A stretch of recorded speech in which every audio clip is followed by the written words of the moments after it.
Atualmente eu estou como diretor de tecnologia na VisionTech, é uma cooperativa focada em desenvolvimento de soluções livres.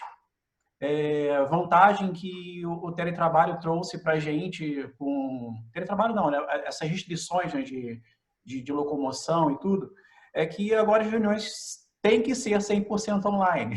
Isso é excelente, porque às vezes eu precisava ir, como eu estou aqui no Rio de Janeiro, eu precisava me deslocar, às vezes, do centro do Rio de Janeiro para a Barra da Tijuca para uma reunião. E da Barra da Tijuca voltando para o centro. Perdi o dia inteiro. E uma reunião que poderia se resolver em uma videoconferência em 20 minutos, meia hora. Então, eu consigo otimizar muito mais o meu dia e até os clientes mesmos estão achando interessante esse formato de trabalho. Então, assim, desde a fundação da LisionTech, a gente trabalha, por sermos de tecnologia, né? A gente resolveu trabalhar em formato 100% digital, com home office, e vimos que com isso é preciso não só que todos os processos sejam feitos de forma digital, a comunicação, treinamentos, mas também ter uma grande atenção com a parte de segurança de dados, tanto da corporação, né, dados de sistemas, como dos computadores das pessoas que fazem parte da empresa e de toda a organização. Então, assim, o que a gente vê muito, né, no setor público ou privado é a utilização de muitos softwares proprietários, softwares que possuem falhas de segurança, como o Zoom, que já teve vazamento de mais de 500 mil dados de usuários na internet, e o WhatsApp também, que foi citado durante a live como uma solução para a comunicação, mas é bom evitar para não misturar muito a questão da conversa pessoal com a conversa de trabalho, mas o WhatsApp ele também já passou por falhas de segurança, inclusive, acho que no finalzinho do ano, no começo desse ano, teve uma falha bem crítica, né? Que era uma brecha de segurança no WhatsApp que possibilitava que invasores pudessem ter acesso total ao celular das pessoas. Então, ferramentas de software proprietário colocam totalmente em risco os dados de uma empresa, porque são softwares que não podem ser facilmente auditados. E é praticamente impossível a gente fazer uma auditoria mais a fundo para garantir que alguma empresa como Facebook, Microsoft ou Google estejam utilizando esses dados para outras finalidades, como nós já vimos em diversas reportagens, realmente estão utilizando para outras finalidades, né? E muito do dinheiro que é destinado para aquisição de softwares proprietários, né, são para aquisição de software de licenças que duram por um período limitado de tempo. Então, que precisam ser renovadas e tudo. A gente tem que ter muito cuidado com isso, com a questão de repasse de informação para essas informações, que são, às vezes, informações sensíveis sobre a nossa própria vida, né? Sobre onde estamos, o que estamos falando, o que estamos fazendo, isso está tudo sendo repassado para empresas altamente proprietárias. Tem excelentes casos de soluções livres dentro do setor público, como por exemplo, o Educar, que é um software para gestão de escolas, 100% software livre, ele pode ser instalado em um servidor dentro da própria rede do governo, não precisa se pagar licença para nenhuma empresa, é só baixar o código-fonte daquela solução e implementar e utilizar.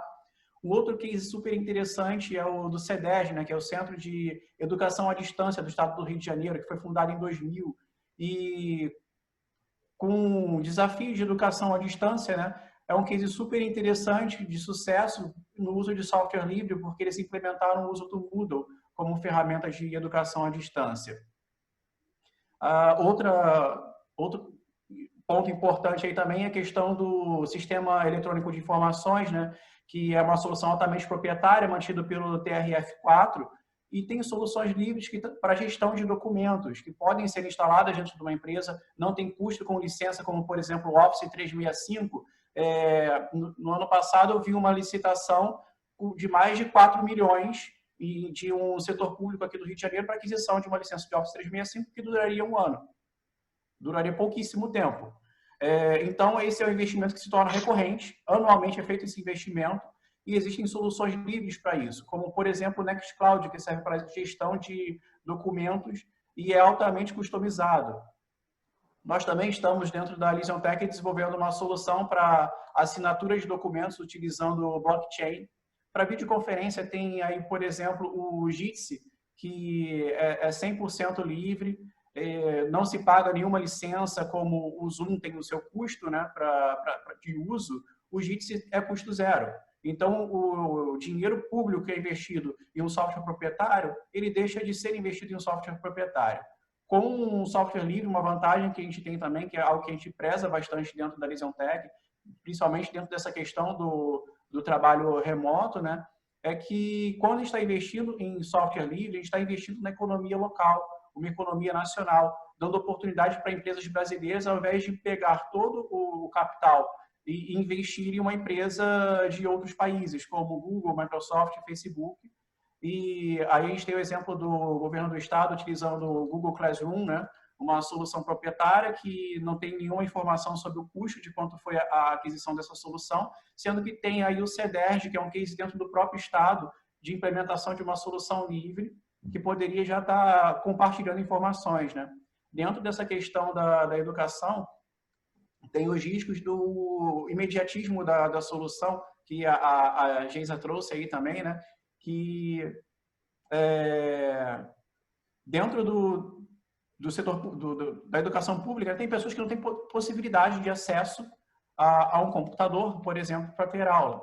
Então, o governo poderia tranquilamente disponibilizar computadores de baixo custo eu digo aí em torno de 200, 300 reais, um computador de baixíssimo custo, marcado com soluções livres, para serem utilizados por pessoas que não têm condição de acesso à educação pública. O CEDERJ, por exemplo, disponibiliza alguns polos onde as pessoas podem ter aula presencial, que não é o caso nesse momento. Mas dá para, dentro da rede do Estado, ter possibilidade de fazer separação, às vezes, de algumas pessoas com distanciamento, para possibilitar que quem realmente não tem como ter uma aula à distância poder receber esse conteúdo de alguma forma, né? Esses são impactos dentro da sociedade que são praticamente já irreversíveis, e a gente tem que pensar muito nessa questão, né? Que não é apenas no digital que a gente tem que focar. Pensando no teletrabalho, a gente tem que também olhar o lado físico, né, da situação. A gente tem que ter um bom equipamento para trabalho, um bom computador, internet, mesa, cadeira. São questões super importantes, pensando no servidor público ou empresas privadas que trabalham com o trabalho remoto, né? A ferramenta de comunicação, novamente, é super importante, a gente ter muito cuidado com isso, porque o WhatsApp, por exemplo, se eu perder o meu celular, se o celular for danificado, eu perco toda a comunicação e eu não tenho acesso ao histórico do que estava acontecendo. Então, o uso de uma ferramenta adequada para a comunicação é super importante, né? Com o trabalho remoto, a gente ganha muito também qualidade de vida, né? Porque o tempo de deslocamento de casa para o escritório, do escritório para casa, às vezes dura aí de 2 a 4 horas, que pode ser tranquilamente investido em tempo para estudo, tempo para família, tempo para lazer, e as empresas acabam ganhando muito mais com isso, porque o investimento em um espaço físico para agrupar todas essas pessoas, custo de deslocamento, esses custos acabam sendo eliminados. Então, eu acredito que essas mudanças dentro da sociedade, elas serão praticamente irreversíveis, vendo as vantagens que a gente consegue ter com o trabalho remoto.